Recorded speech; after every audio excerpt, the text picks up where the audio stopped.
estado presidiendo el Consejo de Ministros desde tempranas horas y a continuación vamos a escuchar las últimas disposiciones para hacer frente a la emergencia generada por el COVID-19. Señoras y señores, muy buenas tardes. En el marco de la sesión del Consejo de Ministros, se da inicio a la conferencia de prensa del señor Presidente de la República, Martín Vizcarra Cornejo. Muy buenas tardes. Tengan todos ustedes. Hoy día estamos en una reunión más del Consejo de Ministros aquí en Palacio de Gobierno. Hoy día miércoles 13 de mayo del 2020. Hemos dejado algunos días para dar este tipo de conferencias que los hacemos siempre con regular frecuencia.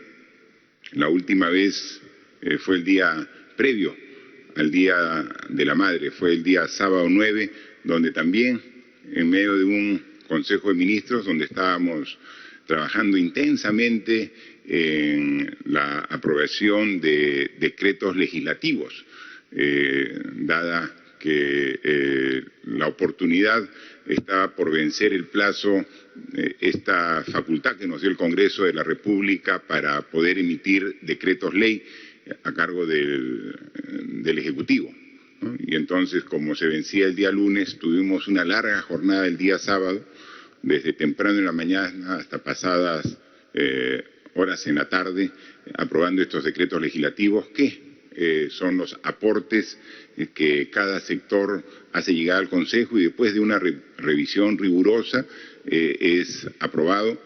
Y en algunos casos es desestimado también los decretos legislativos porque queremos que las normas que se den sean realmente de beneficio para la población. O sea, no es sacar normas, sean estas decretos legislativos, decretos de urgencia, decretos supremos, por darlas. O sea, se tiene que haber un pleno sustento. Entonces, hay veces las reuniones son extensas, se discuten, se analizan los beneficios, se ven qué posibles problemas podría traer una norma y si el saldo es en beneficio de la población, aquí es aprobado.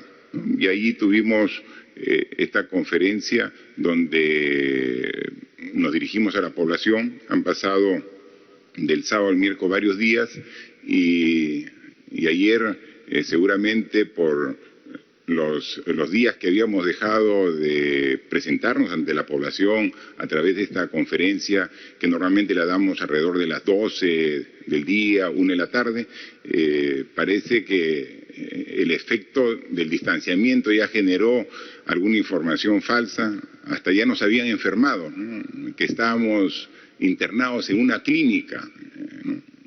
Y entonces eso nos permite nuevamente retomar los conceptos iniciales de cuáles son los elementos básicos que debemos tener para que todos como población en su conjunto podamos afrontar de mejor manera una crisis, un estado de emergencia, una situación excepcional como la que estamos viviendo todos los peruanos.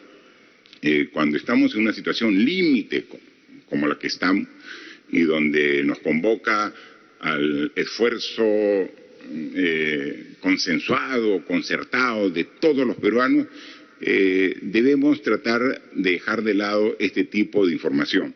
Nosotros decíamos, si algo afecta más a la población es este tipo de información falsa. Y no lo digo por esto que puede ser una anécdota, ¿no? Que el presidente esté enfermo, que esté en una clínica. Eso se aclara en 5 minutos, ¿no? Porque como me ven estoy más fuerte y más sano que al inicio de este estado de emergencia, o sea, con mayor convicción, con mayor compromiso para trabajar en favor de todos los peruanos. Ese tipo de información falsa se aclara rápido, pero hay otro tipo de informaciones que también son falsas y que a veces demora en aclarar y genera en la población ideas erróneas, ¿no? Entonces nada afecta más a el trabajo conjunto de la población que información inexacta, que información falsa. Porque esa información falsa muchas veces, como está fundamentada en la mala fe, ¿no? Te lleva a una situación de pesimismo en la población, ¿no? Entonces se decae el ánimo por una información que no es real, por una información que no tiene sustento en base a la verdad. Y cuando hay pesimismo, te quita a la población este estado de ánimo que es necesario para tener las defensas altas, como se llama incluso en las Fuerzas Armadas, en la policía. Cuando uno le pregunta ¿cómo está? Estamos con la moral al tope, ¿no? Eso es lo que se requiere, o sea, estar con la moral al tope, con problemas, con dificultades, pero estar con la moral al tope. Pero cuando hay información falsa, cuando se genera el pesimismo, se genera desconocimiento, entonces bajan incluso anímicamente las reservas que tenemos todos, y eso, por favor, evitémoslo, ¿no? Evitémoslo. Sabemos que, y son conocidos quiénes son ya los expertos en información falsa, ¿no? Están identificados cuáles son los maestros de la desinformación, ¿no? Cuáles son los doctores en pesimismo, ¿no? Dejemos de lado, ignorémoslo, vayamos siempre pensando en lo mejor para el Perú, escuchando las fuentes reales, las verídicas, de los científicos, de los profesionales, de las personas que con la mejor intención ponen siempre reparo y también la crítica cuando algo se hace mal, y hay que escucharlos y hay que corregirlo, ¿no? Pero no pues información falsa que tanto daño hace a todo el país.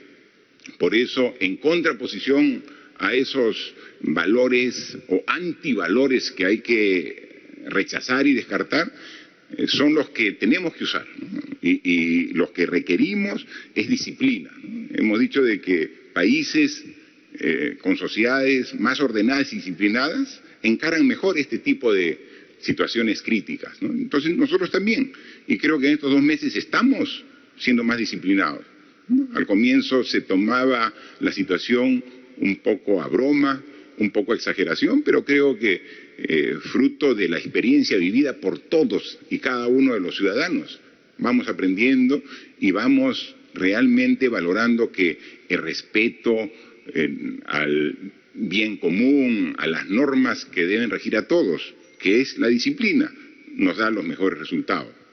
Y adicionalmente a la disciplina es la perseverancia, ¿no? Aquí lo dijimos al inicio y lo repetimos ahora, ya casi 60 días después del inicio de este estado de emergencia, que esto no era una carrera así a lo loco, cortita, no, este es una maratón de largo aliento, que solamente si tenemos la fuerza, la resistencia, la perseverancia, vamos a llegar a la meta que es el bienestar de la sociedad.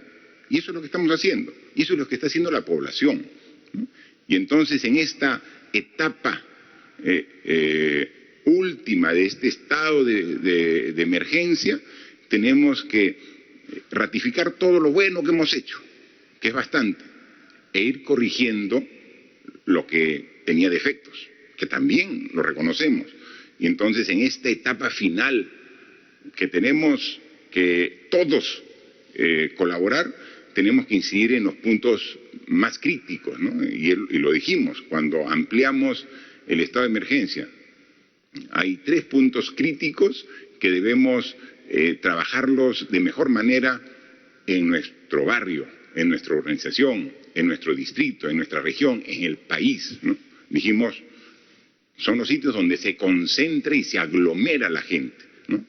Que son el transporte urbano, ¿no? Tanto desde los paraderos, donde ahí se aglomera la gente, pero también dentro de los buses, también ahí está aglomerada la gente, sin respetar la distancia mínima requerida. Otro sitio son, dado que estamos repartiendo los bonos a los cuales nos hemos comprometido con más de 6.800.000 hogares en el Perú, también en los bancos, ¿no? Entonces ahí también tenemos que hacer y usar mecanismos para mejorar la distribución, las transferencias de los recursos económicos de apoyo a estas familias, pero sin generar las aglomeraciones que veíamos.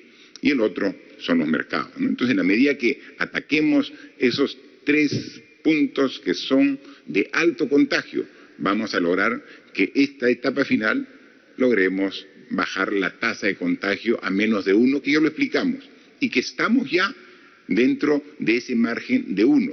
Este esfuerzo final que lo estamos haciendo y día a día, ¿no? O sea, con perseverancia.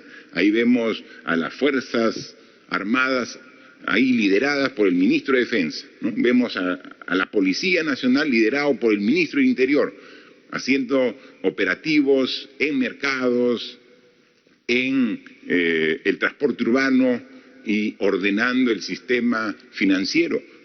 Estamos absolutamente seguros y convencidos que se va a lograr bajar esta etapa final de este esfuerzo que todos estamos realizando. Porque si vemos los datos a nivel mundial, ya la cifra de infectados pasó los 4 millones. Ya van más de 4.300.000 ciudadanos en el mundo que tienen el virus, ¿no? Y todavía esos son los que han pasado la prueba y tienen la verificación científica que ya tienen el virus. Porque hay un número muy importante que tienen el virus, pero no han pasado la prueba, y entonces muchos de ellos asintomáticos y siguen contagiando, ¿no? Y lo más lamentable es que a nivel mundial ya estamos bordeando las 300.000 víctimas del COVID-19. 295.000, para ser exactos, personas en todo el mundo que ya han fallecido a causa de esta pandemia, ¿no? Entonces es sumamente relevante. En el Perú las cifras son muchísimo menores, pero igual tenemos que preocuparnos para ya estabilizar y, como ya indican los análisis hechos por nosotros dentro del gobierno, pero también por investigadores privados, independientes, de aquí del Perú como de diferentes gremios científicos en el mundo, ya el Perú llegó al tope, a la cima, y comienza ya este nivel lento, pero nivel de descenso, que es lo que habíamos estado esperando, ¿no? En el Perú hemos hecho un gran esfuerzo en este último mes y hemos muestreado más de 553.000 personas, ¿no? O sea, imagínense, más de 500.000 de peruanos ya han pasado por una prueba. Unos prueba molecular, otros prueba rápida, pero más de 500.000, 553.302. De los cuales a la fecha tenemos 76.306 que dan positivo, es 13.8 del total, y podemos apreciar que de esos 76.000 con el virus, 6.979 están hospitalizados, y de los cuales requieren asistencia de ventilación mecánica en las unidades de cuidados intensivos, 806 pacientes. ¿Recuerdan que hace pocas semanas hablábamos de 200, 250, 300 pacientes y teníamos una capacidad de 400, 450? Conforme iba aumentando la demanda de camas de hospital y la demanda de camas en las unidades de cuidados intensivos, nosotros un esfuerzo adicional íbamos aumentando la oferta, ¿no? Hoy día le pedimos al Ministro de Salud que nos haga el estado actual de la situación de camas UCI y camas hospitalarias a nivel nacional. ¿Cómo estamos?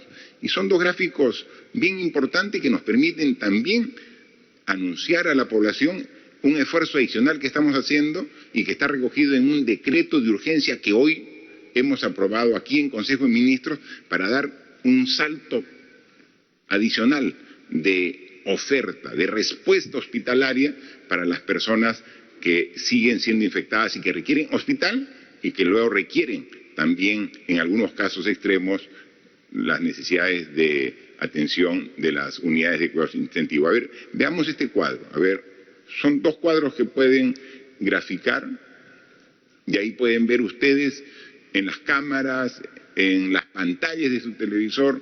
Esto es respecto a UCI. Respecto a camas UCI, a la fecha ya superamos las 1000 camas UCI a nivel nacional.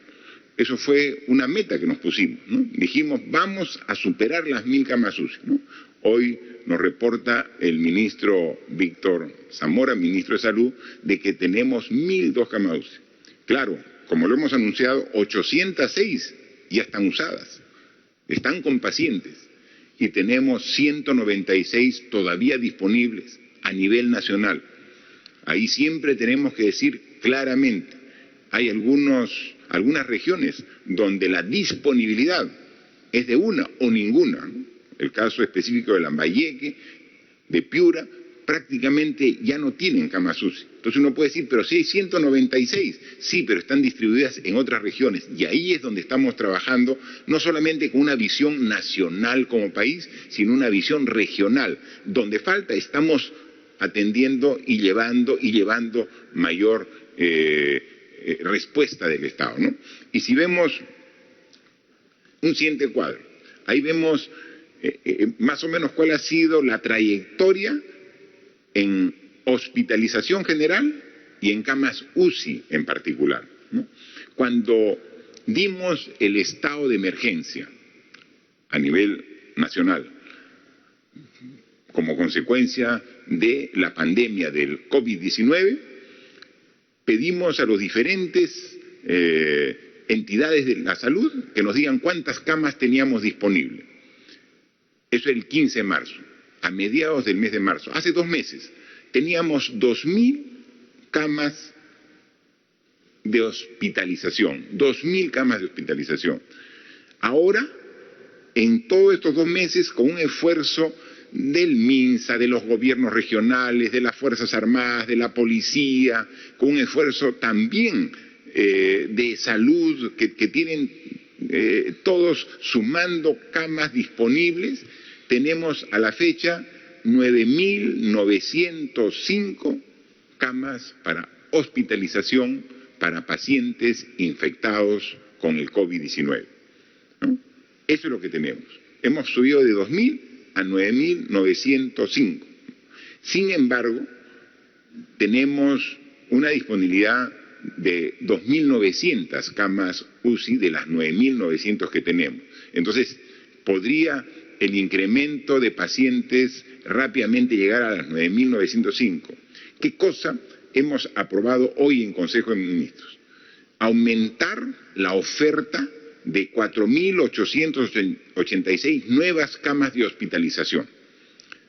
En el transcurso de las próximas 2 a 3 semanas tenemos que incorporar, no solamente en Lima, sino a nivel de las regiones donde van aumentando la cantidad de pacientes que requieren las camas de hospitalización, estas 4.886, para llegar a una oferta de 14.791.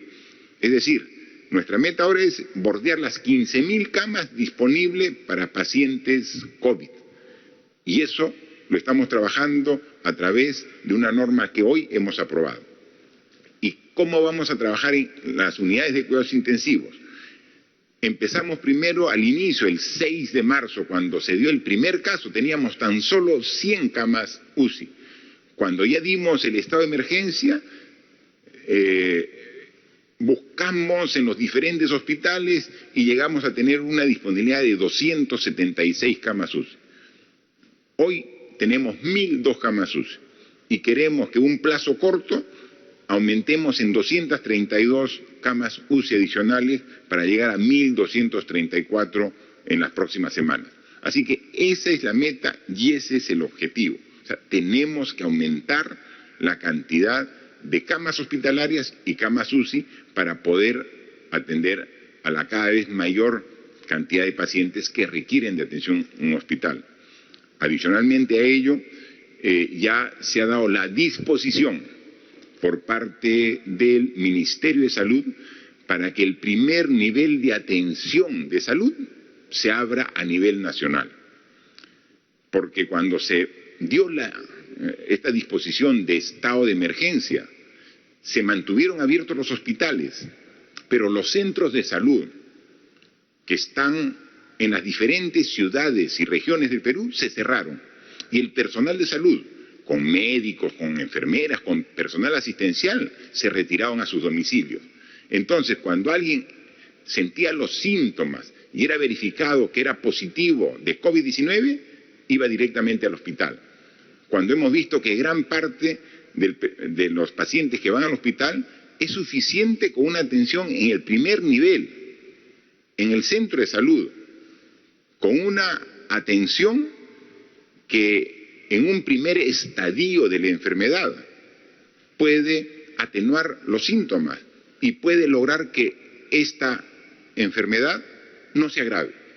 Pero si la detectamos y la atendemos al inicio de los síntomas, entonces no necesita llegar hasta un hospital y menos hasta unidad de cuidados intensivos. Entonces ya ha dado las disposiciones el Ministerio de Salud para que se reactive esta primera atención de salud, que es la primera respuesta, que son cantidades, son muchos, son cientos de centros de salud que son los que van a hacer la contención para los pacientes. Ya las directivas internas ya la ha dado el Ministerio de Salud a través de toda la red que tiene a nivel nacional. Yo solamente hago público ante la población de que ya se están aperturando, se están abriendo todos estos centros de salud. Algunos ya están en servicio, otros en un proceso gradual para que puedan atender con una medicación básica, simple, en el primer estadio de la enfermedad, se puede contener y se puede lograr de que el paciente en ningún momento agrave y pueda superar esta enfermedad de una manera muy simple. Y ese es el esfuerzo. Pero los que sí van a requerir hospitalización van a tener 4.886 camas adicionales y 232 unidades de cuidados intensivos adicionales a las actuales para poder atender. Esta es la forma. Pero eso es a nivel nacional. De esta forma estamos preparando el sistema de salud de mejor manera para atender a los pacientes, ¿no? Pero lo ideal es que los pacientes no se incrementen de manera significativa. Entonces, por un lado, es el sistema de salud mejor preparado con estas medidas, que las tomamos a nivel nacional. Pero ¿cómo logramos de que los pacientes no se incrementen? Tratando de reducir los contagios. Para ello es que esta semana, de manera intensa, hemos trabajado en diversos mercados de Lima y de todo el país, ¿no? Yo quisiera que pasen un cuadro donde están solamente los mercados de Lima para que vean de manera simbólica cuál es la situación que tenemos. Miren, 11, 12 y 13 de mayo. Esta semana, lo dijimos la semana pasada, que íbamos a concentrarnos en los mercados, ¿no? Y aquí pueden ver, la semana pasada ya lo hicimos. Comenzamos, el primer mercado que fuimos a evaluar fue el mercado de Caquetá, en San Martín de Porres, y el mercado de Surquillo. Y vimos niveles de contagio del 20%, 40%. Miren, y ustedes, señores, señoras, aprecien este cuadro de 2, 4, 6 mercados de Lima que hemos evaluado solamente en estos 3 días de la semana. Condevilla, en San Martín de Porres, Ciudad de Dios, en San Juan de Miraflores, Consac, en Los Olivos, Mercado de Frutas, en La Victoria, el Mercado Micaela Bastidas, en Villa María del Triunfo y el Ermitaño, en Independencia. Hemos hecho las pruebas al personal que trabaja, que vende, no a todos, muestral. Y vemos que, por ejemplo, en Condevilla, de todas las personas que hemos evaluado, la mitad, el 50%, es COVID positivo. En Ciudad de Dios, en San Juan de Miraflores, del total de personas que hemos evaluado, el 55%, más de la mitad, es positivo con el coronavirus COVID-19. Consac, en Los Olivos, bordeando el 50%, 49% de los comerciantes evaluados, COVID positivo. Pero quien bate todos los récords es la evaluación que el ministro de Defensa con el ministro de Interior hicieron hoy día en el mercado de frutas, en La Victoria. Se han evaluado a un porcentaje importante de comerciantes y el 79% son positivos. Sí, no es un error, como usted lo escucha, 79%. Es decir, casi de cada 5 comerciantes, 4 son positivos. Esa es la realidad en el mercado de frutas. En el mercado Micaela Bastidas, en Villa María del Triunfo, 61% positivos. Y en Independencia, el mercado del Ermitaño, 45% es positivo. Y esto no solamente es en Lima, ¿no? Aquí yo tengo la información que me hacen llegar de diferentes intervenciones que se hacen a nivel nacional y, por ejemplo, el reporte que me hace el ministro de Vivienda, que tiene como responsabilidad la región Piura, ¿no? Ha estado, por ejemplo, en Sullana, en el Mercadillo. El 39% de los comerciantes es positivo, ¿no? Y en el mercado La Capullana de Piura se tomaron 200 muestras en los comerciantes y 102 positivos, es decir, el 51% de los comerciantes son positivos. Un poquito más alejado de las áreas urbanas, en Chulucanas, el 37%, un poco menos, ¿no? Pero entre más urbano es el mercado, entre más población hay alrededor del mercado, el porcentaje de contagio es mayor, ¿no? Entonces, ¿qué tenemos que hacer? Corregir esa situación. O sea, lo que tenemos que hacer es intervenir los mercados. La mayoría de los mercados, una vez que encontramos estas tasas de contagio, tenemos que cerrarlo. Hay que cerrarlo, no definitivamente, hay que cerrarlo en un plazo perentorio corto que permita ordenarlo y volverlo nuevamente a abrir al público, pero sin este riesgo de contagio. Y eso es lo que estamos haciendo.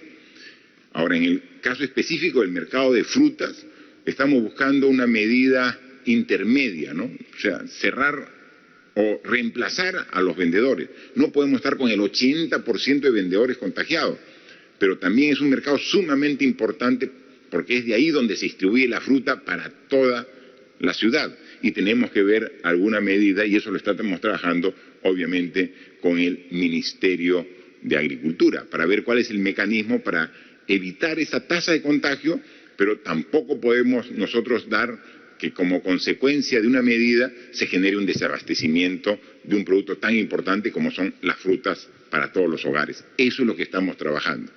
Pero se da cuenta, usted, ciudadano, que el problema es nacional. Entonces tenemos que dar una respuesta nacional. Tenemos que intervenir los 2.000 mercados que hay a nivel nacional, y de los cuales hay 230 que se han priorizado. Eso ya hemos comunicado con los alcaldes. Aquí la autoridad principal de responsabilidad en los mercados son los alcaldes. Pero aquí no estamos para lavarnos las manos, aquí estamos para trabajar juntos. Es decir, no es tu problema, alcalde, no, es nuestro problema, es problema de la sociedad mejorar los mercados. Y entonces juntos, veamos, pero sí necesitamos el compromiso y la voluntad del alcalde para intervenir en el mercado, ordenarlo, y estoy seguro que las mismas asociaciones de comerciantes de los mercados son los primeros interesados en querer tener un mercado libre de contagio. Entonces, van a colaborar los comerciantes, van a colaborar los clientes, porque no van a querer ir a contagiarse en un mercado. Colabora el alcalde, el municipio, colaboramos nosotros con el Ministerio de Agricultura, el Ministerio de la Producción, que es importante trabajar juntos. Y quien pone el orden, la seguridad en este proceso, Fuerzas Armadas y Policía, trabajo articulado. Todos intervenimos, se corrige, se mejora y se pone nuevamente en servicio, pero ya no con estos niveles de contagio. Entonces, mejoramos nuestra respuesta hospitalaria, nuestra respuesta de salud, por un lado, pero tenemos que bajar la tasa de contagio en los mercados. Lo propio estamos haciendo en los bancos, y por eso una de las medidas que rige desde el lunes es que se ha ampliado el horario de atención, no solamente de bancos, sino también de centros comerciales, de farmacias, porque ahora la inmovilización obligatoria ya no empieza a las 6 de la tarde, sino a las 8 de la noche. Entonces hay 2 horas más del día que se puede aprovechar para que los horarios de atención al público se extiendan. Y entonces, los que están yendo a cobrar su bono, los que están yendo a hacer compras, tienen más tiempo en el día. Entonces, al tener más tiempo, hay menos concentración de gente.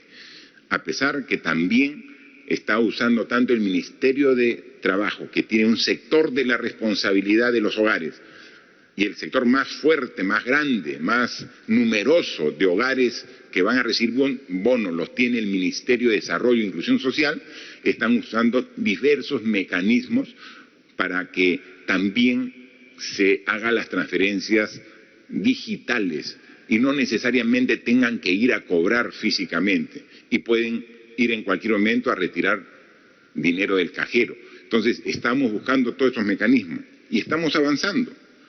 Nosotros hemos informado en alguna reunión anterior de que el esfuerzo del gobierno para atender a los hogares que se ven afectados por estos 2 meses de estado de emergencia con las restricciones para movilizar, y si tienen restricciones para salir, también tienen restricciones para trabajar. Entonces, en el Perú hay 9 millones de hogares, ¿no? Eso es lo que está establecido, 9 millones de hogares, de los cuales afectados porque se han quedado sin un ingreso fijo en planilla, en un sueldo, es más o menos 6.800.000 hogares. Nuestro compromiso como gobierno es que a esos 6.800.000 hogares le vamos a dar una canasta básica regular en efectivo que es 760 soles. ¿Cuánto eso es en dinero? 6.800.000 hogares por 760 soles. Es más o menos 5.160 millones de soles. Esta medida de apoyo a los hogares que requieren una inyección económica para que puedan atender sus necesidades básicas, nos cuesta a todos los peruanos, cuesta al erario nacional, al Tesoro Público, 5.160 millones de soles. Y ya lo estamos pagando. El informe que hemos recibido hoy de parte del Ministerio de Desarrollo e Inclusión Social, del Ministerio de Trabajo, es que más o menos ya, con lo que se dio en el mes pasado y lo que ya vamos dando en este mes, de este compromiso de dar una inyección económica a los hogares que necesitan del Perú, que cubre y que alcanza un monto de 5.160 millones, más o menos a la fecha de hoy, ya se han transferido alrededor de 2.000 millones de soles, que ya están en los hogares, alrededor, sumando los diferentes padrones que se han ido elaborando. Y aquí hemos pedido compromisos a los ministros, porque cuando hay necesidad tenemos que cumplir dentro de los plazos. Vamos a llegar de esos 5.100 millones a fines de mayo a haber transferido alrededor de 4.000 millones. Es decir, de aquí a fin de mes tenemos que transferir 760 a una familia, a otra familia, a otra, que sumado van a ser 2.000 adicionales. Con los 2.000 que ya se han transferido son más o menos 4.000 de los 5.160 millones de soles. Y entonces va a quedar todavía 1.160 millones de soles. Eso se transferirá en el mes de junio para las familias que son parte de los programas sociales que han recibido ya un depósito el mes pasado, pero también son las familias que requieren un mayor trabajo de ubicación dentro de los padrones y que por eso también por su lejanía, su dispersión, estamos programando para que este pago sea en el mes de junio, la primera quincena de junio. Si se dan cuenta, el esfuerzo más grande va a recaer en este mes, ¿no? De los 5.100 y pico millones, en el mes de mayo ya van a estar en los hogares disponibles para su uso alrededor de 4.000 millones de soles. Para poder llegar hasta el último lugar, ya tenemos que usar no solamente los mecanismos de la banca, el sistema financiero, sino tenemos que ver transporte de valores, porque hay sitios donde tenemos que llegar con el dinero prácticamente en efectivo, por lo distante que se encuentra. Tenemos que usar los más de 450 tambos que tenemos distribuidos en las regiones, en los sitios más alejados, para ahí también que sean los centros de pago para esas familias, esos hogares que están alejados, dispersos, pero que también tienen que recibir el apoyo económico del Estado en este momento difícil. Y entonces, mayo va a ser el mes clave de la transferencia económica de este bono de 760. Y en junio reactivamos los comedores populares. Porque también, como estábamos en la etapa más difícil del contagio del virus, también cerraron los comedores populares. Y ahí teníamos ese gran dilema. ¿Cómo evitamos el contagio y cómo logramos que llegue una alimentación a más de 700.000 usuarios que hacen uso de los comedores populares y que ahora no pueden ser atendidos porque están cerrados los comedores populares? Entonces ya hoy también nos ha presentado la ministra de Desarrollo e Inclusión Social un cronograma para que a partir del mes de junio podamos nuevamente reactivar los comedores populares en Lima y en todas las regiones del Perú. Básicamente, la fuerza de los comedores populares está en los distritos más populosos de Lima, pero principalmente en las provincias y regiones del país. Se está coordinando ya con los alcaldes para que terminen los procesos de compra de alimentos para que de manera articulada podamos lanzar. A partir de la primera semana de junio tenemos que lanzar nuevamente los comedores populares porque es fundamental que estén en uso. Ahora, va a tener que ser con algunas características diferentes. No podemos tener concentración de gente. Esos comedores populares donde vemos mesas llenas de comensales no pueden haber. Entonces, son las personas que cocinan, mayoritariamente señoras que son las que cocinan, que irán, y obviamente ahí el MIDIS va a tener todo el apoyo para que tengan la protección para evitar el contagio de las personas, las señoras que cocinan, y a la vez que eviten contagiar al resto. Pero va a ser preparar la comida y ver un mecanismo para que quien quiera hacer uso del comedor popular no coma, no haga uso en el mismo local, que sea para llevar a su vivienda, ¿no? Entonces todo eso tiene que cambiar. Es parte de la emergencia. Hemos dicho que vamos camino a una nueva normalidad, que cuando pase esta epidemia, como que va a pasar, la normalidad no va a ser como la previa, va a ser una nueva normalidad, y eso tenemos que irnos acostumbrando, porque si no tendría que desaparecer los comedores populares. ¿Y cómo vamos a quitar ese apoyo a la clase más necesitada, a la población más vulnerable? De ninguna manera. Tenemos que continuar y al contrario, tenemos que fortalecer los comedores populares, pero un sistema diferente para evitar que también sean foco de contagio, y eso va a ser también a partir del a partir del mes de junio. Entonces, mayo es lo fuerte, es el bono, y junio comenzamos con comedores populares. Hacer recuerdo de que como todos saben, este virus no reconoce fronteras, ni las fronteras externas territoriales del país, ni las fronteras internas. Y entonces el virus está presente en todas las regiones del país. No hay una sola región que no tenga el COVID-19, pero hay regiones que sí tienen mayor compromiso y tienen mayor daño y mayor efecto de esta epidemia en su región. Estamos trabajando intensamente para poder atender ello. y estamos con una visión nacional y viajando permanentemente a las regiones, delegando las responsabilidades a los ministros para que puedan verlo, ¿no? El fin de semana, por ejemplo, el ministro de Relaciones Exteriores estuvo en Tumbes con las autoridades regionales viendo cómo se está afrontando la enfermedad y qué se puede mejorar. El fin de semana ha estado en Piura el ministro de Vivienda, ¿no? Y él ha estado con el gobernador regional, con autoridades, con el sector de salud para ver qué se puede mejorar, ¿no? Y ahí estamos viendo y trabajando.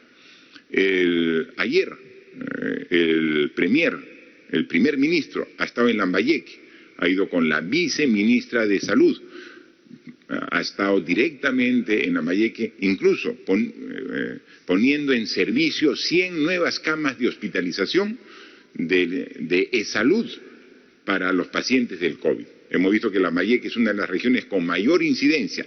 Ha estado el primer ministro en Lambayeque, y ahí directamente interactuando, logrando esta conjunción de esfuerzo entre autoridades de los 3 niveles de gobierno. El ministro de Salud se ha ido al sur, ha ido a Cañete, ha ido a Chincha, ha estado en Ica viendo la situación en cada una de estas ciudades, y en Ica con la autoridad regional viendo cómo están preparados. Ica todavía no tiene los problemas que tienen las regiones del norte, pero hay que estar preparados previamente, ¿no? Para evitar que colapse, como por ejemplo ha llegado a superar la situación en la región de Iquitos, ¿no? Iquitos, todos sabemos, la capital de Loreto es una ciudad que por su lejanía y su falta de transporte tiene una serie de problemas de abastecimientos y que se han vivido y se han sufrido y se sigue sufriendo en esta etapa. La ministra Rocío Barrios, que es la ministra de Producción y que tiene a cargo esa región, va constantemente, y ahí con los propios loretanos, con las autoridades que están ahí en Quito, juntos haciendo todo el esfuerzo para poco a poco superar esta difícil situación en Quito. Solamente en la última semana se han hecho 22 viajes de un puente aéreo para ir atendiendo las necesidades. Se han trasladado alrededor de 90 toneladas de apoyo en medicinas, en equipamiento. Estamos llevando, ante el déficit de provisión de oxígeno en Quito, estamos llevando balones de oxígeno desde Lima en avión para atender a la población. Se está adquiriendo, hay una planta de oxígeno que se adquirió a través de una colecta con una muestra de solidaridad de la población a través de la iglesia. Nosotros apoyamos con el avión de la Fuerza Aérea para llevarlo, y con ello se está mejorando, pero esa planta es pequeña. Estamos llevando más plantas de oxígeno para poder suplir esa gran necesidad de oxígeno que requieren los pacientes que están en la ciudad de Iquitos. Estamos trabajando, estamos insistentemente preguntando y requiriendo información porque sabemos que es crítica la situación de Iquitos, pero tenemos que atender las necesidades. Y han habido una serie de pacientes muy delicados que también han sido trasladados a la ciudad de Lima, a cargo algunos viajes de salud asumidos por e-salud, algunos de la empresa privada que también han colaborado. Nosotros hemos dispuesto del propio avión presidencial para que vaya a Iquitos y traiga a personal principalmente asistencial de salud, ¿no? Sin distingos, médicos, enfermeras, técnicos, los que realmente requieran y que puedan también resistir el viaje, porque en algunos casos es complicado y arriesgado un viaje en condiciones críticas, y entonces con el visto bueno de los directamente profesionales, los expertos, se han hecho traslados en todo este tipo de vehículos aéreos, aviones. Así que seguimos trabajando y vamos a ratificar. Mañana, pasado mañana, seguimos cubriendo las diferentes regiones del país. Se viajará a La Libertad, a Ancash, la libertad, el responsable es el ministro de Transportes, Ancas, el ministro responsable es el ministro de Educación, que va a estar en Ancas, se va a ir a Arequipa, hay que viajar nuevamente a Pucallpa, a Ucayali, ¿no? Porque también tenemos que ir verificando, porque esas 4.886 camas que se van a habilitar, camas de hospitalización para el COVID, son para las diferentes regiones que están siendo priorizadas en este momento, ¿no? Ahí tenemos que se van a instalar, por ejemplo, en Piura, vamos a poner 500 camas, rápido. En 2 o 3 semanas tienen que haber nuevas 500 camas en Piura para atender a los hospitalizados y 40 UCIs nuevas, adicionales a las que tiene, ¿no? En Lambayeque se tiene previsto 344, ¿no? Por ejemplo, en Loreto, Iquitos, 300 camas nuevas, es lo que se ha aprobado hoy día a través de un decreto de urgencia, con el presupuesto para que en el menor tiempo posible se puedan instalar. En Ancas tenemos 200 camas que están en la parte de costa de la región Ancas, en Chimbote, y en Huaraz tenemos 120 camas, ¿no? Ucayali igual 190, ¿no? Son condiciones similares las de Iquitos, la de Pucallpa, entonces tenemos que también 190 camas dentro de las que se han considerado, ¿no? Y también ya se comienza a trabajar algunas camas en la región Arequipa, Cusco, para también con previsión tener. Entonces ese es el esfuerzo que estamos trabajando en todas las regiones del país, algunas con mayor control, otras al límite por las características propias, porque se han hecho una evaluación, por ejemplo, en el mercado de Belén, en Iquitos, ¿no? Y de la muestra que se tomó, prácticamente el 100% estaba contaminado. ¿Se da cuenta? Entonces, ese nivel de contaminación de la población es el que se refleja en el requerimiento hospitalario, ¿no? Y entonces la respuesta no llega a alcanzar la demanda cuando llegamos a niveles de contagio como los que se ha tenido en Iquitos, ¿no? Y entonces, bueno, ahora no estamos para ver por qué se contagiaron, por qué no se cumplió. Eso ya es parte del pasado. Lo que tenemos que hacer ahora es esforzarnos al máximo en la capacidad de respuesta y llevar ayuda y lo que sea necesario, médicos, equipos, material, personal de salud para que puedan atender. Así que seguimos trabajando con este mismo esfuerzo para ver la situación en las regiones que tienen la mayor complicación, ¿no?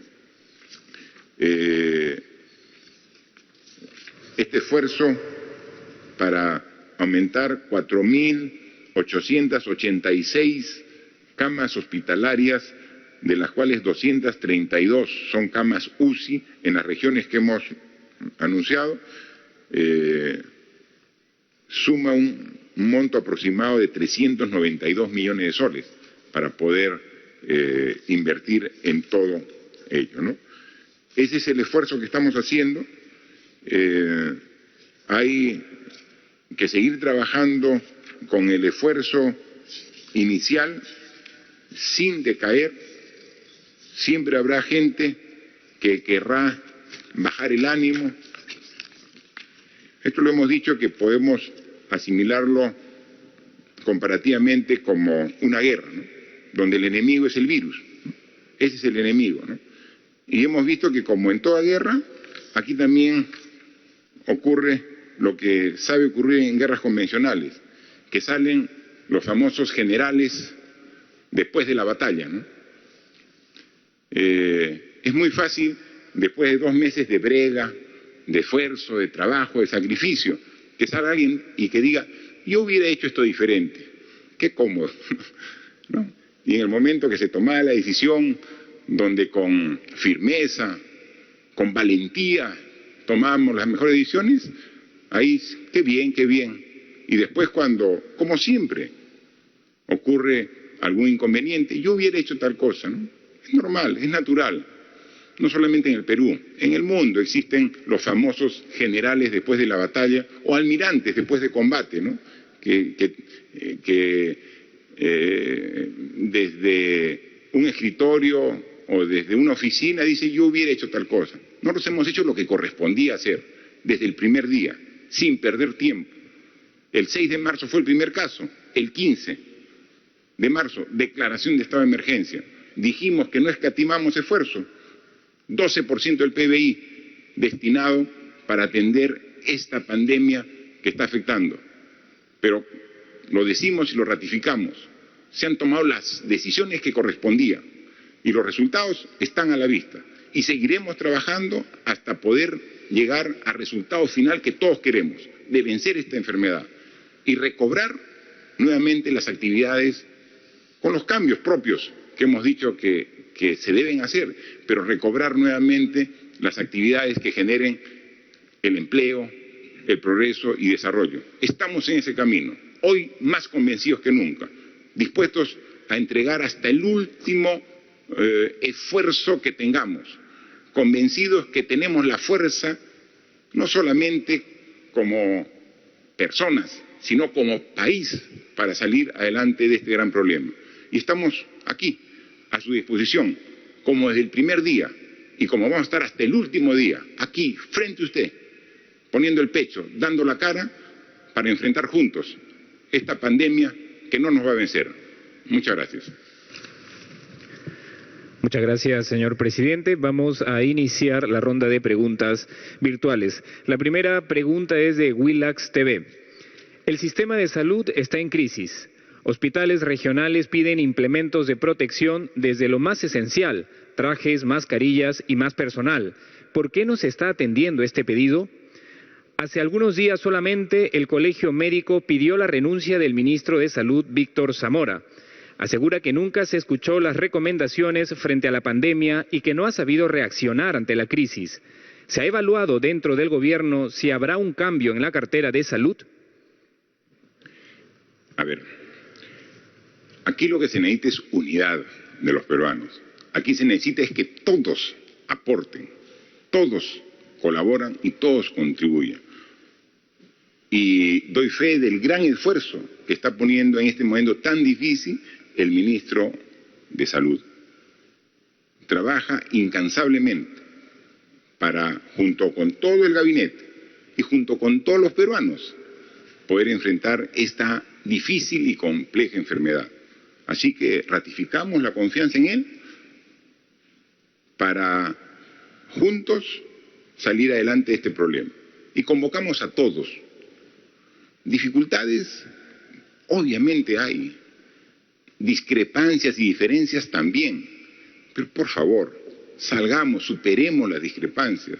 Si por ahí hubo alguna frase inoportuna, hay que salir adelante de ello. El problema no es cómo definimos un concepto que puede ser teórico y que puede generar una discusión.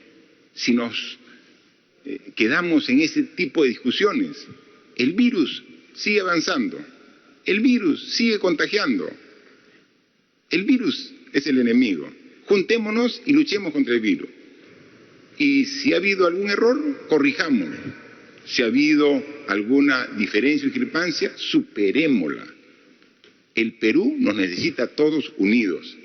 Vamos a trabajar en ese sentido y vamos a continuar en este esfuerzo. Convocamos. Cuando hay una diferencia en un grupo de personas, no podemos decir, me voy del grupo. Pongo más esfuerzo para buscar el consenso.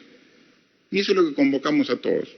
Así que yo estoy seguro que los médicos del Perú, que son los profesionales que están ahí en primera línea, junto con los demás profesionales asistenciales, enfermeras, técnicos, obstetrices, todo, pero los médicos que están ahí con su conocimiento, son los primeros que están de acuerdo en que esperan el apoyo de todos para salir adelante. Así que con los médicos, con el personal asistencial, con las Fuerzas Armadas, con la policía, con todos los peruanos.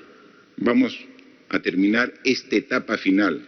La parte más difícil ya la hemos transitado. No nos desunamos en esta parte final, que es donde se necesita la fibra de todos nosotros para poder concluir la tarea que hemos emprendido y que le estamos llevando bien.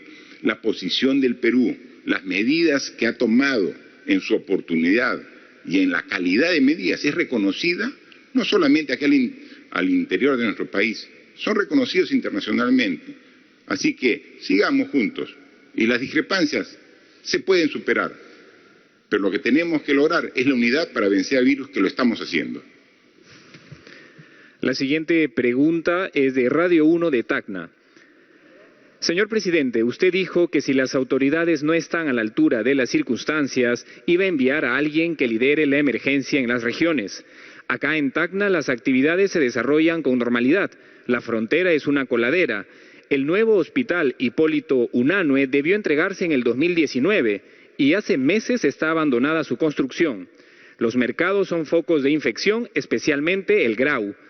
Salud proyectó que el pico más alto en Tacna será a finales de mayo y principios de junio. Además, Tacna solo cuenta con 7 ventiladores en el hospital y 15 están guardados en cajas. Asimismo, los 26 ventiladores del escándalo del hospital de Ate son de Tacna. ¿Cuándo los devolverán a la ciudad? ¿Qué es lo que hará usted para resolver los problemas de nuestra región? Miren, felizmente en Tacna la evolución de la enfermedad no está generando los problemas de otras regiones. Pero como bien dice el periodista de Radio 1 de Tacna, no hay que esperar que eso ocurra. Estamos nosotros vigilantes y vamos a estar pendientes de lo que ocurra. Estamos coordinando estrechamente con las autoridades de Tacna. Vamos a disponer que el ministro responsable de Tacna pueda nuevamente viajar para atender todas estas inquietudes. No tenga ningún temor en Tacna. Los ventiladores mecánicos que se han adquirido para Tacna van a ser repuestos en su integridad. Obviamente, por una cuestión de oportunidad se están usando donde ahorita se requieran. Pero recuerda que nosotros hemos adquirido 450 ventiladores, que esos están en proceso de llegada. Cuando tengamos y esta enfermedad pase, tengan la plena seguridad que van a ser todo el material que pudo en eso por una coyuntura utilizarse, va a ser repuesta para Tacna. Y al igual que ustedes, estamos también nosotros preocupados por la pronta culminación del hospital Hipólito Unanue para Tacna. Es un gran hospital que está en construcción, pero como muchos otros, hoy día hablábamos del hospital de Cañete, de Chincha y de Pacasmayo, que están en construcción y que están parados con problemas judiciales o arbitraje. Vamos nosotros aquí, hoy día, hemos dicho, a buscar una norma para facilitar la culminación de esos hospitales, porque independientemente de los problemas administrativos y legales, lo más importante es que se concluyan y se pongan en servicio a la población.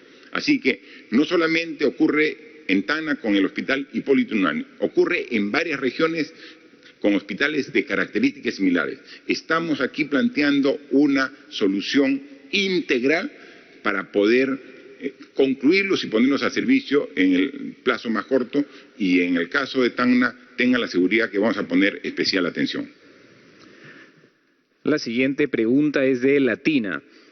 Señor presidente, en el Congreso se acaba de presentar un proyecto de ley que propone gravar con impuesto las grandes fortunas de personas naturales. En el Ejecutivo se habló alguna vez de que estaban pensando crear uno igual. En todo caso, ¿cuál es la posición de su gobierno? De igual modo, el Parlamento se apresta a votar una segunda vez una iniciativa que daría luz verde a los taxis colectivos. ¿Qué harán de ser aprobado? Finalmente, cientos de usuarios que acuden a las farmacias se quejan de que éstas han encarecido las medicinas en general en perjuicio de familias que menos tienen, y esto debido a un monopolio. Desde el MINSA, ¿se puede hacer algo al respecto? Bien, Mire, ahí la pregunta de Latina es amplia. Una parte compromete al MEF, otra al Ministerio de Transportes y Comunicaciones y otra al MINSA, ¿no? Yo quisiera, por favor, que nos haga unos comentarios al respecto. Por favor, el Ministro de Transportes en el tema que corresponde específicamente a su sector. Por favor. Gracias, presidente. Sí, a ver, un comentario. Los taxis colectivos o los autos colectivos va en contra de la reforma del transporte que estamos impulsando a través del Ministerio de Transportes. Y más aún en esta coyuntura en que estamos luchando contra este virus que es el COVID, en la cual por temas sanitarios tampoco brindaría, digamos, las garantías de poder controlar la propagación del virus a través de estos vehículos colectivos. La reforma del transporte va hacia una macrotransportación, o sea, tener un sistema de transporte público en el cual podamos movilizar volúmenes mayores de pasajeros. Va en contra, obviamente, de esta estrategia de ir hacia una macrotransportación a través de una reforma de transportes. No va en línea con impulsar vehículos menores de poca capacidad. En tal sentido, esta propuesta no va en línea ni siquiera con la reforma de transportes, no está alineada con las políticas sanitarias del Gobierno y del Ministerio de Salud, ni tampoco con, digamos, la estrategia de poder evitar una propagación del virus a través de estos vehículos menores. Muchas gracias. Por favor, el Ministro de Salud, si fuera. Efectivamente, señor presidente, lo que hemos notado es un incremento de los precios de los medicamentos y los insumos. Para eso estamos utilizando dos estrategias que esperamos, por supuesto, que sean efectivas y reducir el impacto en los bolsillos de nuestros compatriotas. La primera estrategia es que nosotros como Estado salgamos a comprar más y mejor. De hecho, eso lo estamos haciendo en los equipos de protección personal. En solo cerca de 50 días nosotros hemos aumentado el volumen de compra de 5 millones de unidades de equipo de protección personal a 25 millones de equipos de protección personal que estamos distribuyendo en todo el país y estamos proyectando dentro de un mes aproximadamente duplicar la cantidad de equipos de protección personal que vamos a distribuir entre nuestros colegas del equipo de salud. En segundo lugar, la otra estrategia es fortalecer las capacidades de su salud para hacer la vigilancia y el control de los establecimientos privados que en algunos casos hacen abuso de su posición de dominio en el mercado. Estas dos estrategias combinadas deben hacer reducir los precios. He puesto el ejemplo de los equipos de protección personal, pero también lo estamos haciendo, por supuesto, con los medicamentos, los insumos y las drogas que nosotros usamos para esta enfermedad. Ya en otras oportunidades esto ha dado excelentes resultados. Sin embargo, en el caso de un mercado tan volátil como el nuestro, estamos monitorizando su efectividad. Señor presidente, solamente un minuto. El día de ayer fue el Día Internacional de la Enfermería. Quisiera mandar con su permiso, un saludo a todas las colegas y los colegas enfermeras y enfermeros del país que están duramente trabajando contra esta enfermedad, y hoy día es el Día del Químico Farmacéutico, a quien también hago extensivo mi saludo. Gracias, ministro. Efectivamente, ayer también recordando el apoyo y el compromiso que tienen las enfermeras y enfermeros también de manera virtual, hice el saludo, pero ahora directamente sé su compromiso y el rol fundamental que tienen en el sistema de salud. Así que gracias por todo su apoyo. Está además saber de que su compromiso es permanente y son un factor fundamental en el trabajo que todos realizamos en esta etapa tan difícil que estamos viviendo. Por favor, la ministra de Economía y Finanzas. Gracias, presidente. Nosotros, en el marco de la emergencia, estamos dando respuestas rápidas, pero también tienen que ser respuestas que sean responsables.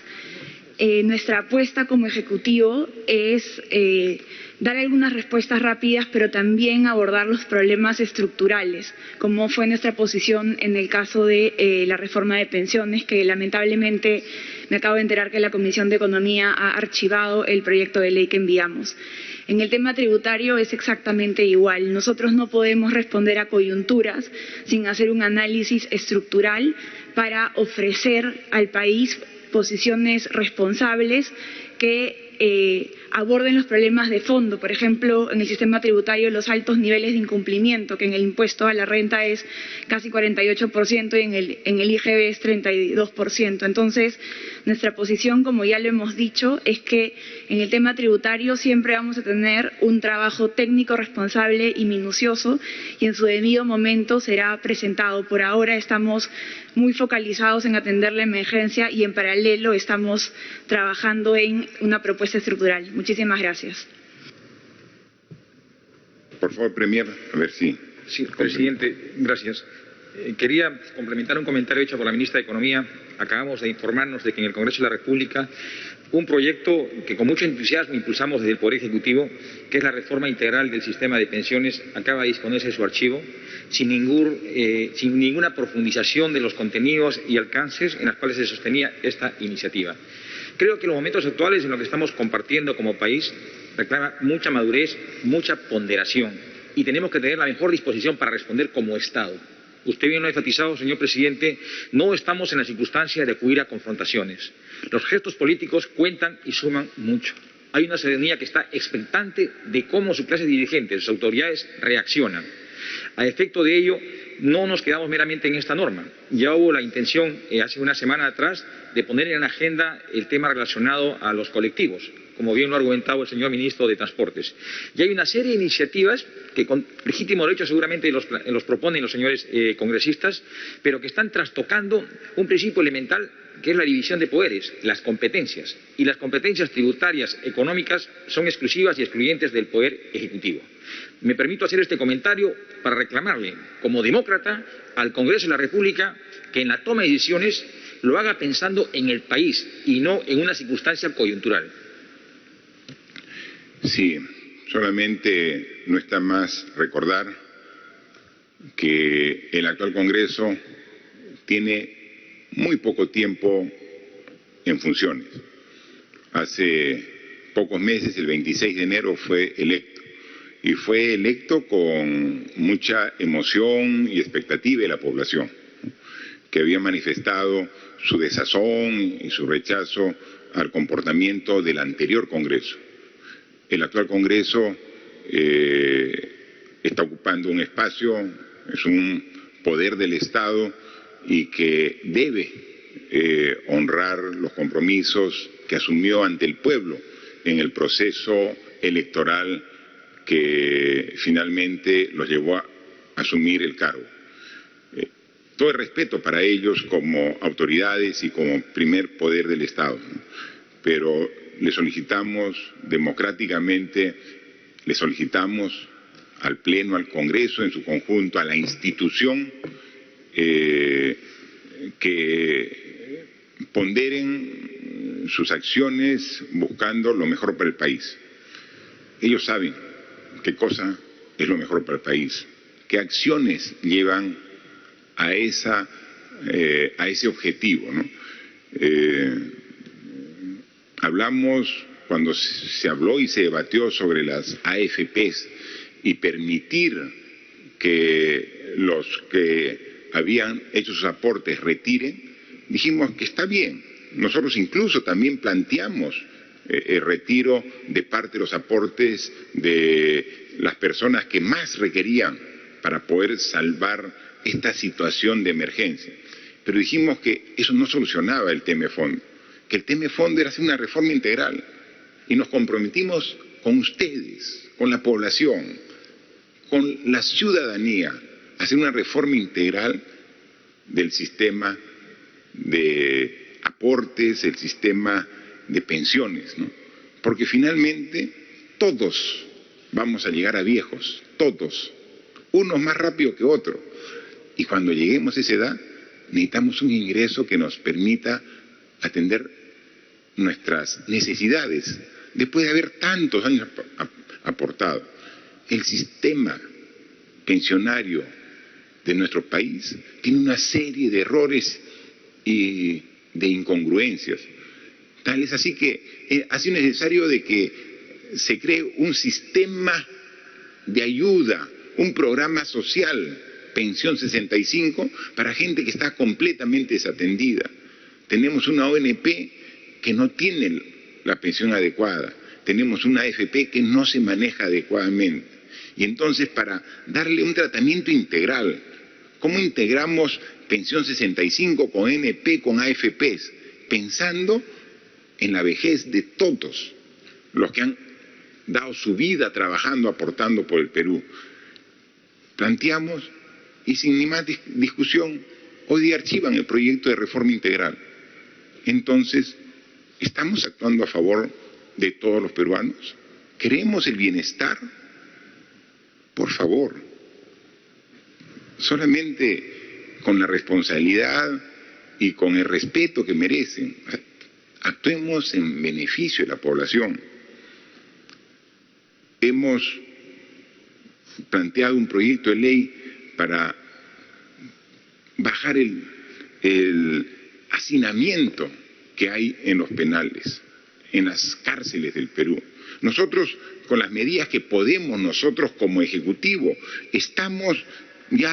vamos a llegar a 1000 internos que van a tener en los próximos días ya su libertad.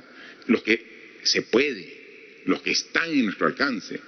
Han salido personas, damas, mujeres embarazadas que están con sus niños. Hemos sacado un grupo de internos que iban a salir, sus sentencias ya estaban en los próximos meses por cumplirse. Entonces estamos adelantando para que de una vez salgan, para bajar el nivel de hacinamiento que hay.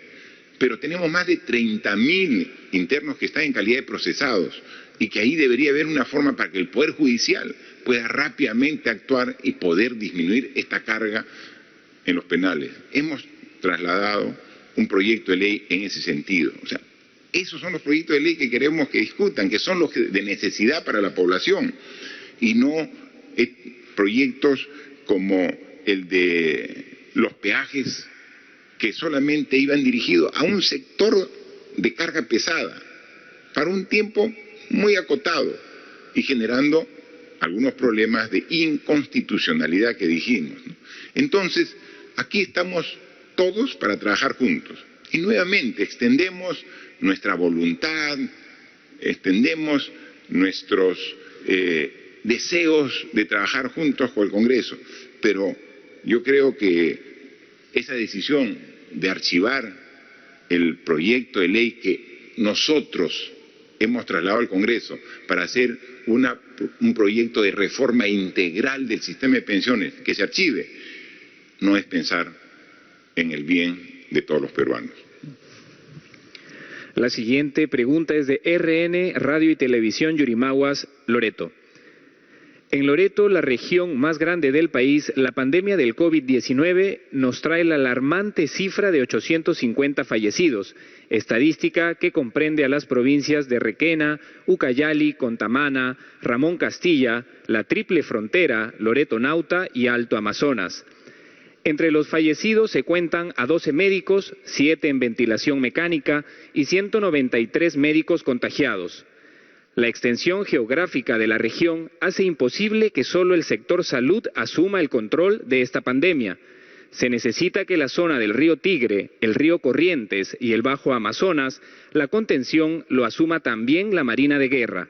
Tenemos los barcos pías y buques, que muy bien podrían asumir un rol protagónico en esta emergencia. Loreto amerita un trato diferenciado. Necesitamos oxígeno, medicamentos, indumentaria para el sector salud, además de pruebas rápidas y moleculares. Frente a la devastadora situación del COVID-19 en Loreto, con una presencia letal, pedimos se declare en estado de catástrofe para asumir de manera unida y consensuada esta lucha pandémica.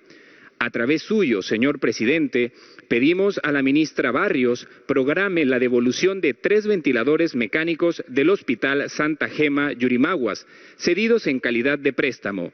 Se agradece los esfuerzos realizados por el gobierno que preside, pero aún es insuficiente. Gracias. Quien ha estado permanentemente en contacto y viajando a la región Loreto, a Yurimaguas, a Iquitos, es la ministra de la Producción. Por favor, quisiera que usted conteste, ministra, y también complemente el ministro de Salud, de los esfuerzos que estamos haciendo. Gracias, presidente, premier. Como bien se señala, durante el último mes hemos tenido una serie de vuelos reiterativos diarios a Loreto, justamente para llevar todo lo que es material de protección médica, médicos, medicamentos y también provisión de oxígeno. En ese marco, durante esta semana, a partir del día viernes, se están programando vuelos adicionales para poder llevar a Loreto la instalación de 2 plantas de oxígeno para poder provisionar y aumentar la capacidad de oxígeno entre la región. Paralelamente, dentro de estos vuelos que se han dado durante todas estas 2 semanas, también hemos tenido vuelos a Yurimaguas para poder alcanzar material médico, así como pruebas rápidas. De hecho, para el día de mañana hay un vuelo programado a Yurimaguas para poder llevar justamente provisión que aún está pendiente de llevarles, y ya desde el día de ayer salió vía terrestre la provisión de una cámara frigorífica para Yurimaguas, así como también donación del laboratorio Roche para esta zona. Respecto al tema de los ventiladores, ya se coordinó con MINSA para que esta semana podamos ya embalarlos y poder devolverlos a la zona como corresponde. 2 que se pidieron en préstamo y 1 que vino para reparación y que entendemos que ya está culminada la reparación y por lo tanto se procederá a la devolución. Paralelamente se ha coordinado con las Fuerzas Armadas allá en Loreto justamente para intensificar el apoyo en todo lo que es que no haya desabastecimiento de alimentos en vista del cierre del mercado de Belén, lo cual ya se está realizando, así como también la disposición de poder iniciar la atención a través de los PIAs que existen justamente por toda la zona fluvial de Loreto. Eso es lo que podemos informar hasta el momento, presidente. Gracias, ministra. Por favor, ministro de Salud. Señor presidente, efectivamente Loreto es una epidemia que tiene múltiples características. No solamente se presenta en la ciudad, tenemos una epidemia en Yurimaguas, tenemos otra distribuida en varias localidades ribereñas y, por supuesto, tenemos una de enorme impacto entre el personal de salud, que ha tenido como consecuencia fatal la muerte de mis hermanos médicos y mis colegas de otras profesiones, enfermeras, técnicos de enfermería,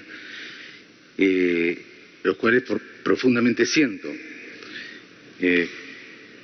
Efectivamente, señor presidente, nosotros en el caso de Loreto y en el caso del resto del país tenemos distintas formas de abordar la epidemia y hemos abierto las puertas del Ministerio de Salud para poder tener un diálogo con todos los actores y ver las mejores soluciones tanto en lo nacional como en lo internacional. La movilización para apoyar Loreto incluye, por ejemplo, últimamente se está transportando una planta desde Arequipa, una planta de oxígeno, una donación importante que ya está rumbo a Loreto como un esfuerzo nacional. Me sumo, por supuesto, señor presidente, a su llamado y a los colegas del Colegio Médico. Los invito a poder tener un diálogo y seguir sumando. El día de hoy podemos tener una reunión en la noche, escuchar sus propuestas, que las he venido escuchando por otros medios, que las podemos dialogar, porque nuestros hermanos de Loreto y del resto del país estamos enfrentando la mayor epidemia de la humanidad y la segunda epidemia de mayor devastación en este continente después de 1492. Solamente hermanados, solamente juntos podemos enfrentar a este virus bajo el lema de la salud nos une. Gracias. Por favor. Presidente, sí hay una precisión que es recurrente en distintos espacios. Nosotros como gobierno ante esta enfermedad hemos dispuesto las medidas económicas, sociales, institucionales y normativas que se consideran necesarias. Y aún las que se pudieran dar, las vamos a dar. Sin embargo, estamos sometidos a un orden constitucional. Mucho se habla del estado de catástrofe o del estado de calamidad. Y son medidas ajenas al orden jurídico peruano. Eso se puede dar en Chile, se puede dar en España, porque así lo tiene constitucionalizado. En el contexto jurídico peruano, de acuerdo al artículo 137 de la Constitución, solo existen dos estados de excepción: el estado de sitio y el estado de emergencia. El estado de emergencia tiene temporalidad, no puede ser mayor a 60 días, prorrogable, como lo venimos haciendo, y también circunstancias prácticas. Una puede ser la grave perturbación de la paz, o otra puede ser un estado de catástrofe. Nosotros hemos decretado el estado de emergencia por grave perturbación de la paz, que en el fondo tiene la misma dimensión o impacto cual si fuera estado de catástrofe. ¿Y qué nos faculta? Nos faculta a tomar las medidas, en principio restrictivas de las libertades, medidas de urgente aplicación para poder contrarrestar cuanto antes los impactos o efectos de esta enfermedad. Es decir, las medidas jurídicas que hemos tomado están apegadas al orden jurídico preexistente en nuestro país. Gracias, señor presidente. La quinta y última pregunta es de Radio Yarabí de Arequipa. Señor presidente, somos una emisora que se caracteriza por recoger la participación ciudadana y en tal sentido han sido nuestros oyentes quienes han querido dirigirle estas consultas. El Comando COVID regional ha cerrado los grandes mercados de la ciudad y suspendido el transporte, pero esto ha generado desorden y desabastecimiento de mercados locales. ¿Qué sugiere su gobierno para evitar estos efectos contraproducentes? ¿Se viene coordinando con los Comando COVID regional? Además, hay preocupación porque hasta el momento no se asigna el bono independiente. ¿Cuándo se entregarán las tablets para estudiantes? Y finalmente, ¿el gobierno está al tanto o ha autorizado el reinicio de obras del proyecto Majesiguas? Porque pese a la cuarentena en este mismo momento, el gobernador de Arequipa realiza una ceremonia de reanudación de trabajos en el lugar. Bien. Gracias por las preguntas de Radio Yarabí de Arequipa. Preguntó sobre un tema también de educación, sobre las tablets, y quizás sería bueno que nos dé un pequeño estado en que se encuentra el proceso de educación a distancia que tenemos a nivel nacional, qué nivel de porcentaje está alcanzando.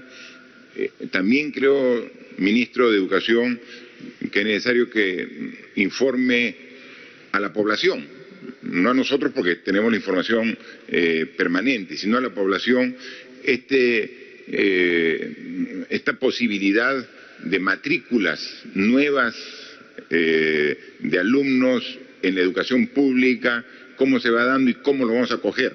Y también, obviamente, responda la pregunta del medio de comunicación respecto, según el cronograma, cumpliendo lo que establecen las normas administrativas en el Perú, a partir de qué mes aproximadamente podríamos ya disponer de las tablets para cerrar esta brecha digital y que estos aparatos electrónicos que permiten la conectividad de las zonas más alejadas de los alumnos, que más desfavorecidos, podamos cerrar la brecha de educación. Por favor, ministro de Educación.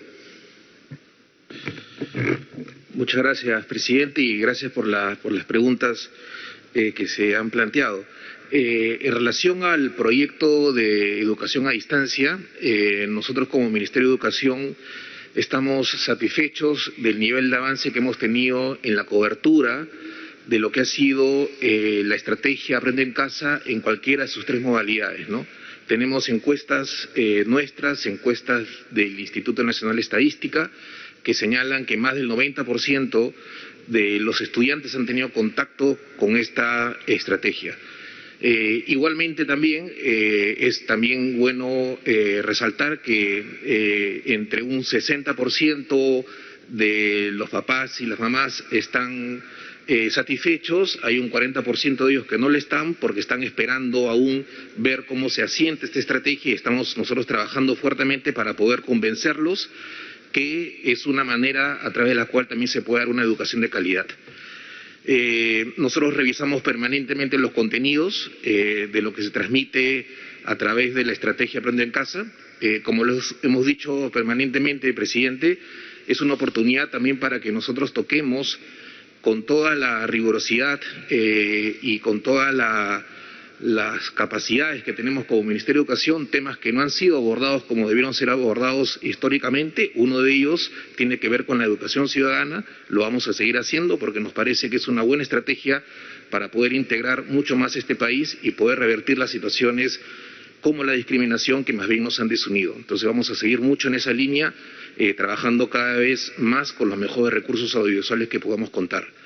En segundo lugar, en relación al proyecto de ampliación de la matrícula pública, informarle, presidente, y también a la ciudadanía que al día de hoy tenemos ya 54.000 pedidos de traslado. Tenemos una plataforma que nosotros rápidamente construimos para que los papás y mamás que están interesados en trasladar a sus hijos de los colegios privados a los públicos manifiesten su interés de manera tal que nosotros podamos organizar la oferta en relación a esa demanda, ¿no? Tratando de garantizar que las oportunidades estén cerca a las residencias de donde están las familias en la medida de lo que sea posible, ¿no? Estamos trabajando varias ideas de cómo puede ser. Hay una posibilidad que es que se amplíe, digamos, la capacidad que ya se tenía ahora en los colegios públicos. Otra es que se amplíe a dobles turnos. También estamos explorando modelos de cogestión. Estamos realmente investigando todas las posibilidades que hay para poder ofrecer un servicio de calidad como se merecen estos estudiantes.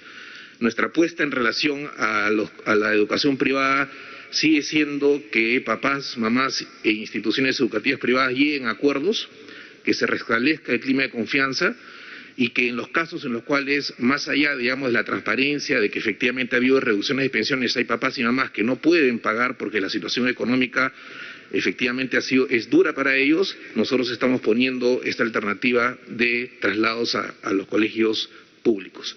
En tercer lugar, en relación a las tablets, presidente, nosotros estamos terminando este mes el primer hito que tiene que ver con preparar los mejores contenidos pedagógicos que podamos ofrecerle a esta población que no ha tenido la oportunidad históricamente de acceder a ellos.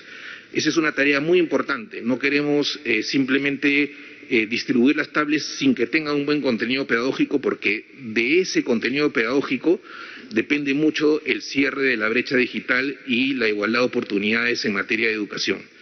Estamos pasando un segundo hito, que es todo lo que tiene que ver con los procesos de adjudicación, de contratación, que tienen que ser seguidos con todas las normas correspondientes. Tenemos un control concurrente en la Contraloría y esperamos, si es que todo, digamos, funciona como esperamos que funcione, poder ese segundo hito terminarlo en un mes y medio e iniciar, digamos, la distribución de las tablets que tanto necesitan los estudiantes peruanos, ¿no? Muy bien, gracias, ministro. También en Radio Yaraví de Arequipa había preguntado sobre el bono independiente. Quien está bajo esta responsabilidad de la distribución del bono independiente es la ministra de Trabajo. Yo le pediría que por favor nos diga cómo ve el avance y cuáles son la programación que tiene para el presente mes. Por favor, ministra. Gracias, presidente. Efectivamente, el sector trabajo asumió la responsabilidad de aprobar el padrón y disponer el pago a los beneficiarios de hogares que tenían trabajadores independientes. El padrón contempla 773.000 hogares, de los cuales poco más de 80.000, señor presidente, son beneficiarios en Arequipa, que es justamente la pregunta de Radio Yaraví. Sobre el nivel de avance, sobre el primer tramo, ya el abono corresponde a poco más del 90% de los hogares. Respecto al segundo pago o la segunda parte de dicho bono, estamos en el orden del 85% también el nivel de avance, y la expectativa es que la subsiguiente semana ya podamos haber abonado este bono al 100% de los beneficiarios. Gracias, presidente. Muy bien, ministra, es buena la expectativa que para la próxima semana ya tengamos ese pago de este bono al 100% a nivel nacional, ¿no? Que es fundamental. Se necesitan recursos en los hogares para poder atender los problemas que ha generado estos 2 meses de cuarentena, de estado de emergencia, y entonces todos los bonos en los diferentes padrones tienen que terminar con llegar a las familias, y hemos dicho de que a fin de mes vamos a tener 4.000 millones de soles que están en los hogares, quedando 1.200 para el próximo mes de junio. Pero también Radio Yarabí decía sobre el tema de los mercados. Sabemos que los mercados son centros de contagio. Cuando se evidencian hay que cerrarlos, pero no es para dejar sin ese servicio al ciudadano, es para mejorarlos y nuevamente reponer el servicio, pero un servicio que no genere contagio. Eso lo hacemos aquí en Lima y se tiene que hacer a nivel nacional. Quien está como parte de los operativos y los procedimientos, aquí es el ministro de Defensa, quien dejo para que un poco nos explique cuáles son los procedimientos al respecto, ministro. Gracias, señor presidente. Bueno, de acuerdo a los estándares internacionales, una persona que es positiva durante el tiempo de su enfermedad, en un promedio contagia a 3 personas.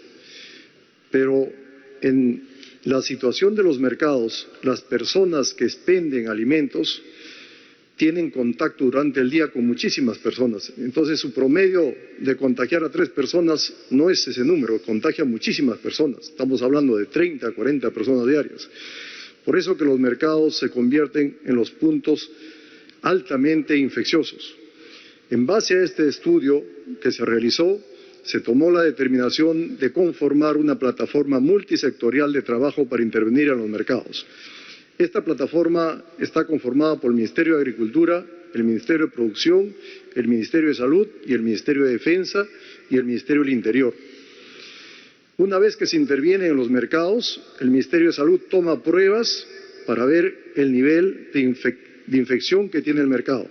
Las fuerzas del orden dan el marco de seguridad de tal manera que se respeten todos los protocolos mientras se realizan las pruebas. Una vez que se ha determinado el nivel de infección, el mercado se cierra, pero como lo ha dicho el señor presidente, el mercado se cierra temporalmente. Estamos hablando de 3, 4 días o 7 días como máximo, dependiendo del tamaño del mercado.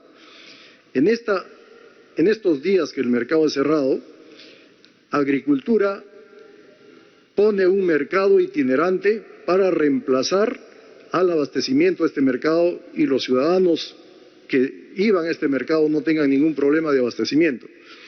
Producción realiza los protocolos para que cuando se reabre el mercado, este mercado no continúe siendo un foco infeccioso, sino que cumpla todos los protocolos de salud pública que corresponde, en temas de aforo, señalización, respeto de las normas de distanciamiento, etcétera, o el flujo propio de los mercados.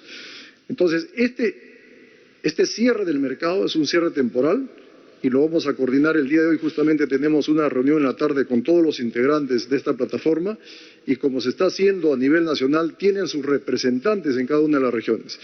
Vamos a coordinar con los representantes de la región de Arequipa para ver que estos grandes mercados que se han cerrado temporalmente, una vez que han cumplido con los protocolos que se están exigiendo, se abran de inmediato.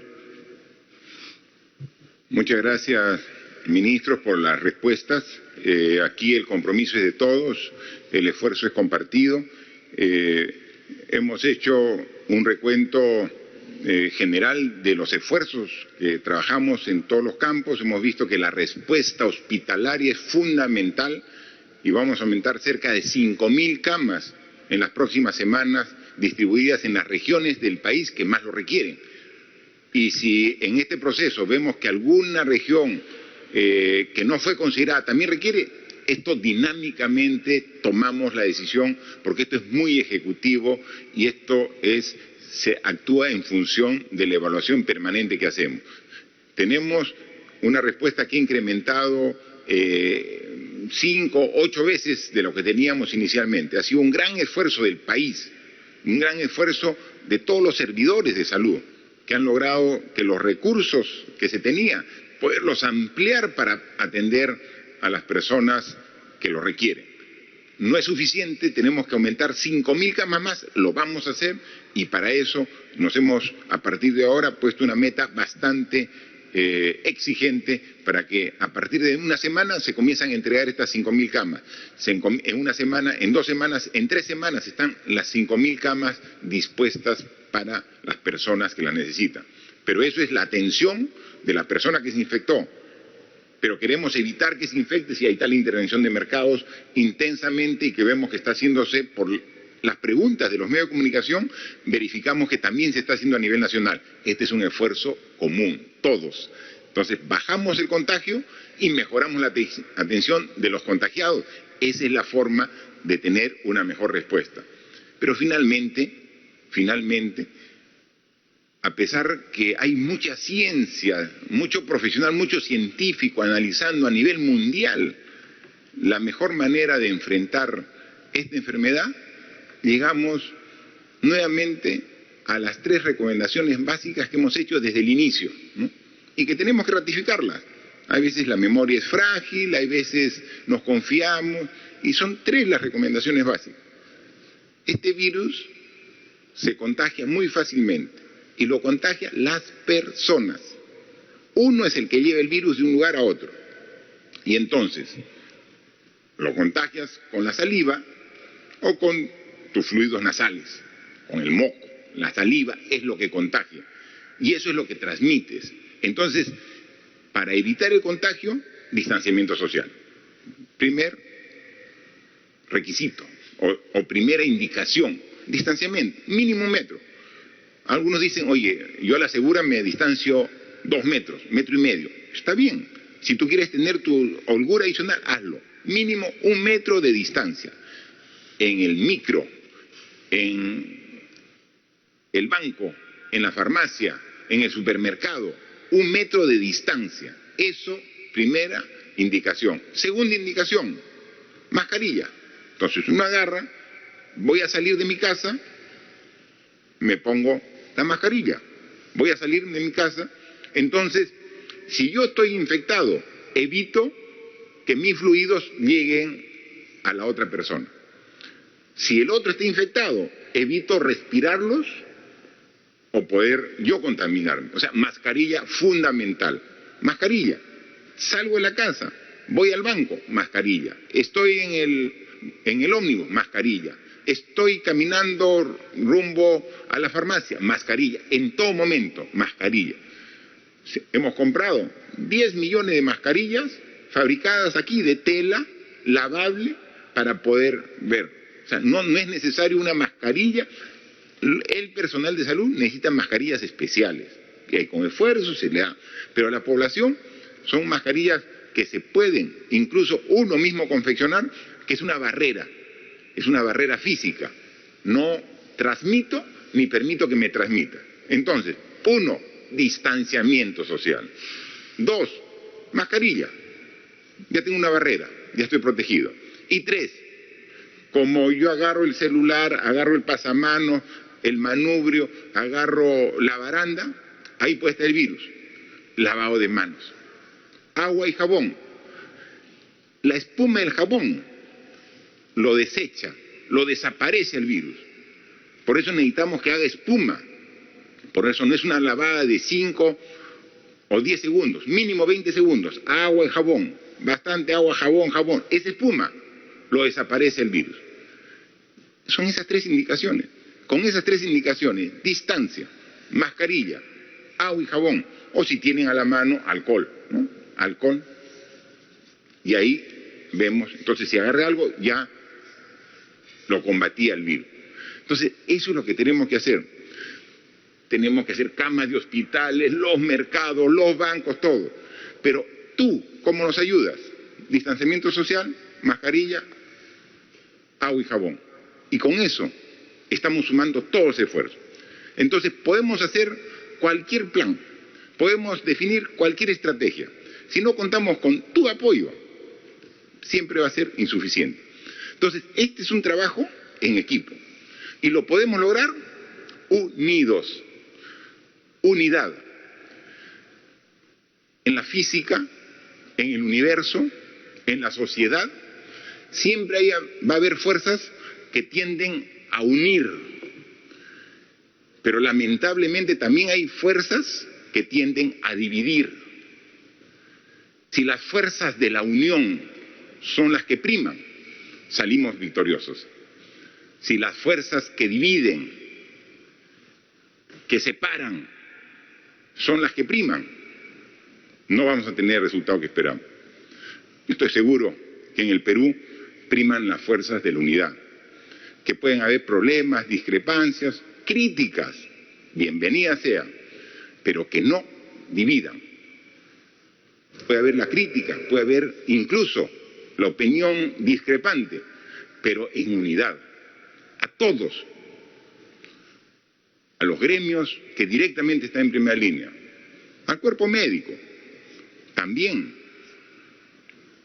están haciendo un extraordinario trabajo, los médicos, con este espíritu de servicio y profesionalismo que es reconocido por todos.